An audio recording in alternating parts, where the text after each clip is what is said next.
Vasily Kovalev, an experienced forester with 30 years of experience, lived and worked in the remote expanses of the Siberian taiga, in the Krasnoyarsk region. He knew every bend in the trail, every rustle of leaves, and every sound that echoed in this harsh but beautiful land. The taiga was his home, his life. Every morning, he took his old rifle for protection and a backpack with the necessary supplies and set off on his rounds, checking his domain. On that March day, the sky was overcast with gray clouds, and a cold wind chilled him to the bone, enveloping the forest in a melancholy silence. Vasily walked slowly, carefully examining the tracks on the damp ground and listening to the sounds around him. Suddenly, his ears caught a faint but disturbing moan coming from behind the thick fir branches. It was not the usual cry of a bird or the rustle of a small animal. The forester's heart beat faster. He knew that such sounds in the taiga did not bode well. Carefully, trying not to crunch the branches, he moved toward the sound, making his way through the debris of fallen trees and moss-covered mounds. After a few minutes of searching, he came across a terrifying sight. A huge brown bear lay under an old pine tree. Its hind paw was caught in a massive rusty trap chained to the tree trunk. The wound was bleeding.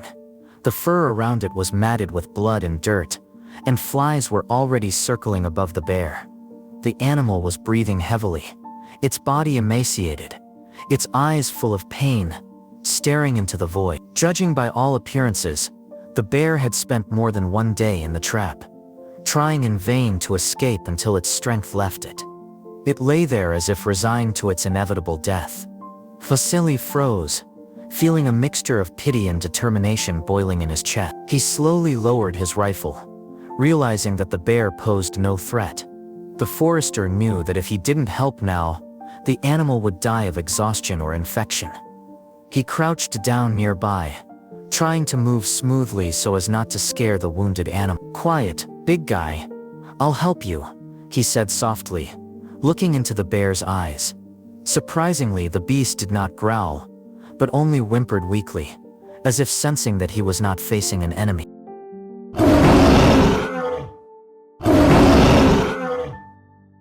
Vasily carefully placed his hand on the bear's head, stroking its rough, dirty fur to calm it down. He took a strong rope out of his backpack and carefully secured the animal's body so that it would not move and aggravate its wound. Then he carefully examined the trap. Old, rusty, with tight springs, but still deadly. The forester's fingers trembled slightly as he felt the cold metal, looking for a way to open the trap. Using a crowbar he always carried with him, he set to work. The bear was breathing heavily, but remained motionless, as if trusting the man. After a few minutes of intense struggle, there was a sharp click. The trap opened. The bear's paw was free, but the deep wound, exposing the muscles, looked frightening. Vasily took a flask of antiseptic out of his backpack and began to wash the wound, trying to work quickly but carefully. He applied a temporary bandage, realizing that it was not enough. The bear needed professional help, and urgent. He took out his radio and contacted the Regional Wildlife Rescue Service, giving them the exact coordinates. "Bear, adult male, severe paw injury.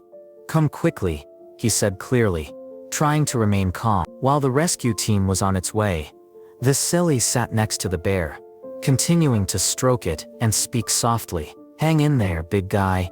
Everything will be fine," he repeated, as if chanting a spell. The bear closed its eyes, its breathing became more even, and the trembling in its body subsided. An hour later, the sound of an engine could be heard in the forest. A team of 7 people arrived, 5 rescuers, a veterinarian, and a driver. They brought a stretcher and equipment with them. The veterinarian administered a mild tranquilizer to the bear to facilitate transport, and the team carefully carried the animal onto the stretcher and then into the back of the truck. Vasily watched as the yellow SUV with the bear drove off toward the Wildlife Rescue Center in the village of Yenisys, 40 kilometers from the scene of the accident. There, the bear was to receive urgent medical care. At the center, veterinarians conducted a full examination, including X-rays and ultrasound. The results showed that small metal fragments from the trap were stuck in the paw, and the infection had begun to spread. Immediate surgery was required. In the brightly lit operating room, 3 veterinarians in green gowns set to work. The bear was put under deep anesthesia and laid on its side to access the injured paw. The operation lasted 3 hours. The surgeons painstakingly removed the shrapnel, cleaned the necrotic tissue, and stopped the bleeding. Each stitch was made with precision to minimize the effects of the injury. After the operation, the bear was transferred to an intensive care cage, where he was hooked up to an IV with antibiotics and painkillers. Veterinarians monitored his condition, checking his pulse, temperature, and reaction to anesthesia. Vasily waited in the center's hallway, sitting on a wooden bench. His hands still smelled of antiseptic, and memories of the bear's gaze swirled in his head. A few hours later, the veterinarian emerged from the operating room with a tired but satisfied smile. The operation was successful. If there are no complications, he will pull through, he said. Vasily breathed a sigh of relief, allowing himself to relax for the first time that day. The next day he visited the bear. The animal was lying in a spacious cage, its paw neatly bandaged. When Vasily approached, the bear raised its head, and something like recognition flashed in its eyes. The assistant brought a bowl of food, a mixture of fish, berries, and meat. The bear slowly sniffed the food and began to eat, cautiously but with obvious appetite. This was the first sign of recovery, and everyone at the center breathed a sigh of relief. Meanwhile, Vasily returned to the taiga to investigate the cause of the trouble. He was determined to find the person who was setting the trap. Walking around the place where he found the bear, he noticed suspicious tracks.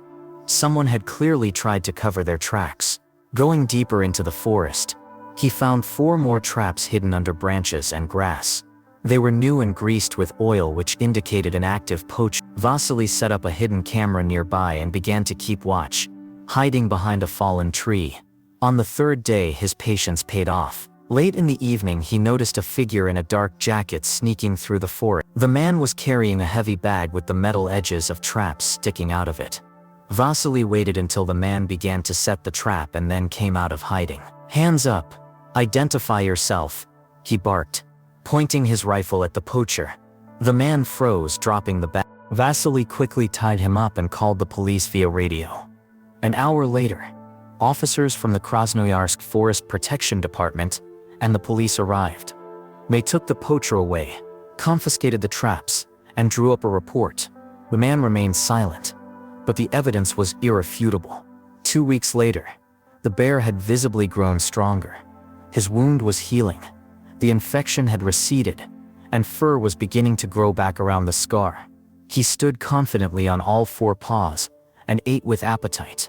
The veterinarians and Vasily decided that it was time to return him to the taiga. On a clear morning, they loaded the bear onto a stretcher and took him deep into the forest, to the very place where he had been found. When the cage was opened, the bear slowly emerged, looking back. He stopped and gave Vasily a long, deep look, as if saying goodbye. The forester nodded. "Go, my friend. You are home." The bear turned and slowly moved into the forest, disappearing among the pine trees. The rescue team and Vasily stood silently, watching the animal return to its life. Their hearts were filled with pride and joy. They had given the bear a second chance. Vasily returned to his patrols as before, walking through the taiga with his rifle slung over his shoulder. But now he knew that even in the harshest wilderness, there was room for humanity and hope. Friends, thank you for taking the time to read this story. If it touched your heart, don't forget to like it and subscribe to our channel to support us. See you in the next stories about wildlife.